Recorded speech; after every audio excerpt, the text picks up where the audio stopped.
Ouais, j'ai quelque chose à dire aux Antifas. D'abord, peut-être rappeler ce qui se passe. Alors, les Antifas, je ne savais pas ce que c'était.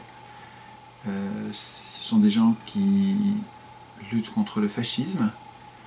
Et ça, je me sens très proche de ça. Donc, je pensais être vraiment de la même bande. Je résiste évidemment au fascisme, moi aussi. Et je crois qu'on est très nombreux dans ce cas-là. Donc, ce sont des gens jeunes, j'ai l'impression, enfin, je ne sais pas, puisque je ne connais pas leur nom, ils sont anonymes. Et on ne les voit jamais. Et donc, je ne sais pas s'ils sont jeunes ou vieux, mais j'ai l'impression qu'ils sont plutôt jeunes, très, très énervés, très en colère, ayant très peur des associations dangereuses, des liaisons dangereuses. En fait,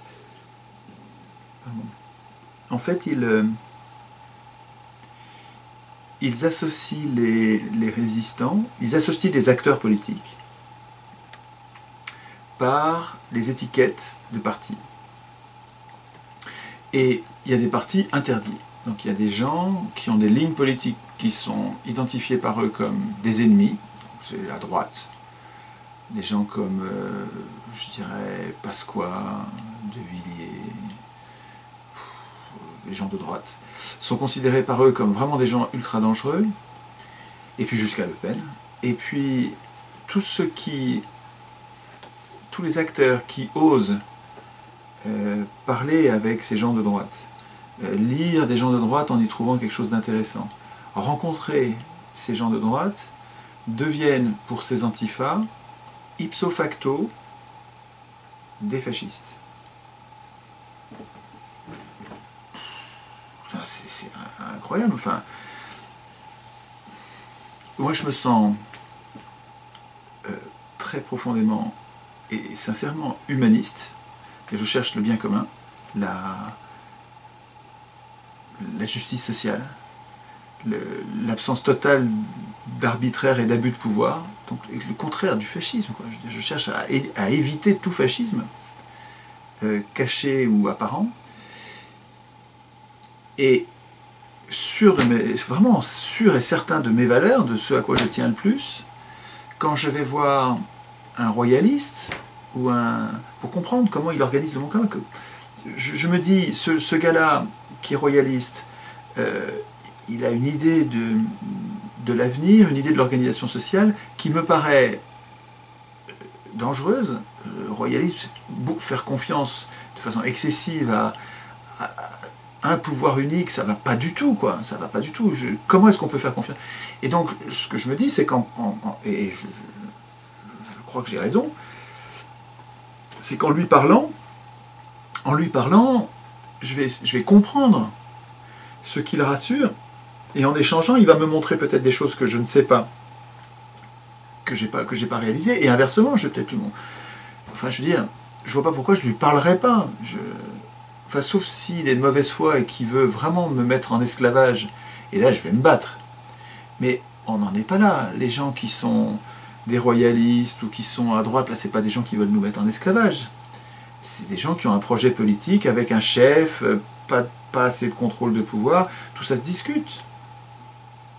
Tout ça se discute. Et c'est pas parce que je vais discuter avec ces gens-là que je deviens comme eux. Surtout que ces gens-là, indépendamment de leur projet de société, les gens de droite, là, ils résistent, donc ils ont une idée de la nation qui est très ancrée, et ils résistent formidablement bien au projet que je considère, moi, comme fasciste, de l'Union européenne. Donc, ils résistent vachement bien à l'Union européenne. Putain, mais ça m'intéresse, moi. Je vois Asselineau. Asselineau, on n'est pas d'accord du tout sur la démocratie. Asselineau, il déteste mon idée de tirage au sort. Il est braqué contre ça. Je peux le comprendre, hein. Ça fait partie de la discussion, du débat, donc on n'est pas d'accord du tout là-dessus. Et en même temps, ce gars-là est un vrai bon grand spécialiste des turpitudes et horreurs de l'Union européenne. On a besoin du travail de ce gars-là. Ce gars-là est utile, mais plus qu'utile, c'est précieux. et je devrais rester à l'écart d'Asselineau parce qu'il est de droite. Mais j'en ai rien à foutre. Le fait de discuter avec un gars de droite ne fait pas de moi un gars de droite. Alors, ce que je voudrais dire aux antifas, c'est qu'ils se trompent sur moi. Et ils se trompent. Enfin, ils ont une méthode qui est vraiment pas bonne, quoi, qui est une espèce d'amalgame. Alors, ils se plaignent de la confusion que je crée. Il paraît que je crée une confusion en allant voir les gens de droite, en les écoutant et en disant tiens, ça, ce qu'il a dit, c'est intéressant. Je sèmerai la confusion. J'essaie de me faire l'avocat, hein, de retrouver ce qu'ils disent de moi, les antifas. Je sèmerai la confusion parce que ça voudrait dire qu'il n'y a plus de droite, plus de gauche. Et que finalement, je suis en train de devenir de droite, quoi. En mélangeant tout, en mettant de la boue dans de l'eau, bah, l'eau devient boueuse, il n'y a plus... C'est précisément cet amalgame qui sème la confusion, qui mélange tout, qui n'arrive plus à distinguer. Je trouve que c'est le monde à l'envers, c'est-à-dire que précisément ceux qui m'accusent de confusion sont ceux qui la sèment.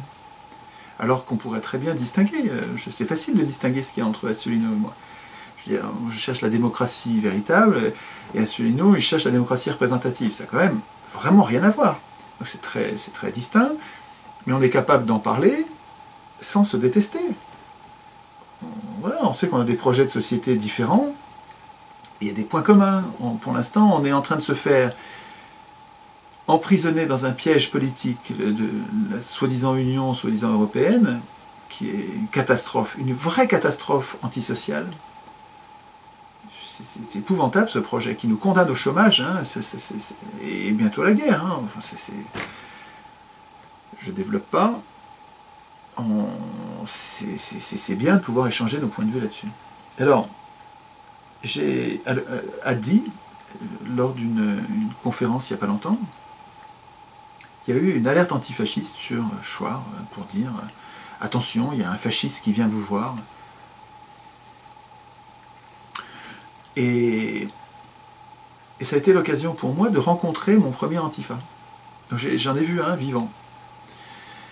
Et donc c'est vachement intéressant. Moi, parce que je les ai invités à venir débattre. Venez voir qui je suis. Venez en parler. Venez exprimer un par un les griefs, les reproches que vous me faites. Et puis on va voir. Est-ce que c'est vrai? Est-ce que c'est pas vrai? Est-ce que vous avez raison d'avoir peur, pas raison? Et ils veulent pas en entendre parler. Choir est un facho, c'est terminé. Alors bon.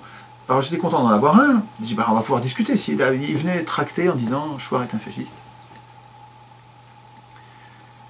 Et c'est un tout jeune homme, c'est un enfant qui avait 20 ans peut-être, enfin même pas, enfin tout jeune, très énervé, et à qui on a dit, alors les gens de l'atelier, de la conférence voulaient le chasser, quoi, hein, et je dis mais on devrait parler, faites-le venir à la tribune, puis qu'il dise ce qu'il a à dire, et qu'on en parle au moins 5-10 minutes, quoi. Les gens ont été d'accord, et lui aussi il est venu. Mais il avait beaucoup de mal, quand je lui disais les yeux dans les yeux, mais je ne suis pas antisémite. Ce que je cherche à faire, c'est je lutte contre l'antisémitisme, qui est un racisme, qui est une saloperie. Et en me voyant le dire, et je crois que ça se voit que je le pense, ça le désarçonne, et il savait pas quoi répondre, quoi, parce que c'est... Voilà, en fait, quand on discute et qu'on se voit, on arrive à comprendre qui on est, il y a plein de malentendus qui disparaissent. En fait, les antifas, il y a plein de peurs qu'ils ont par leur technique, leur méthode d'amalgame qui les conduisent à faire des tas d'erreurs d'appréciation, sur des tas de malentendus. Je vois qu'Hervé Kempf fait l'objet d'une alerte antifasciste. Hervé Kempf, c'est un ange, ce gars-là. Il est adorable, il est pas... Enfin, c'est tout, enfin c'est un chrétien, il est tout sauf fasciste, c'est aberrant cette histoire. Donc, les antifas disent vraiment, alors je sais pas si je dis les antifas, moi c'est la partie que j'en vois, j'imagine bien qu'il y a des antifas qui sont intelligents, et puis moi-même je me sens antifa, enfin je veux dire, mais il y a une partie des antifas qui est, je vais dire complètement fou, enfin qui est complètement fanatique en tout cas, et qui me menace maintenant à coups de pelle, il me menace de coups de pelle, de me convaincre C'est sympa hein, comme méthode. Putain, mais qui est fasciste là-dedans? Enfin, ça fait peur, quoi. Hein. C'est des gens qui sont prêts à cogner, quoi. Exactement comme ce qu'ils dénoncent. Donc en tout cas, voilà, il y a peut-être un truc à creuser parce que ça paraît difficile. J'ai du mal à croire qu'il soit de bonne foi. C'est-à-dire, le jeune homme, là, il est manipulé. Je crois qu'il est manipulé parce qu'il avait l'air sincère dans sa peur et en fait, il répétait ce qu'on lui avait dit et ça résistait pas à l'échange, quoi. Ça résistait pas à la critique, voilà, aux objections. Et à mon avis, il y a des vieux briscards qui ont un autre plan derrière, je ne sais pas lequel, mais qui ont un autre plan et qui ne sont pas de bonne foi, c'est-à-dire qu'ils cherchent à discréditer les opposants à la guerre, quoi, à la guerre, à l'OTAN,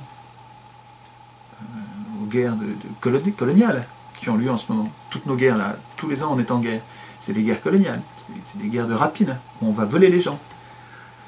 Bon, et les résistants à cette guerre se font calomnier comme si c'était eux-mêmes les défenseurs des tyrans, entre guillemets, puisque pour aller faire la guerre on dit que c'est des tyrans. Et tous ceux qui font la guerre font ça depuis César. Je veux dire, ça fait des milliers d'années que pour faire la guerre, on commence par dire celui à qui je vais faire la guerre c'est un tyran, c'est un salaud. Comme ça je peux aller lui faire la guerre, la conscience tranquille.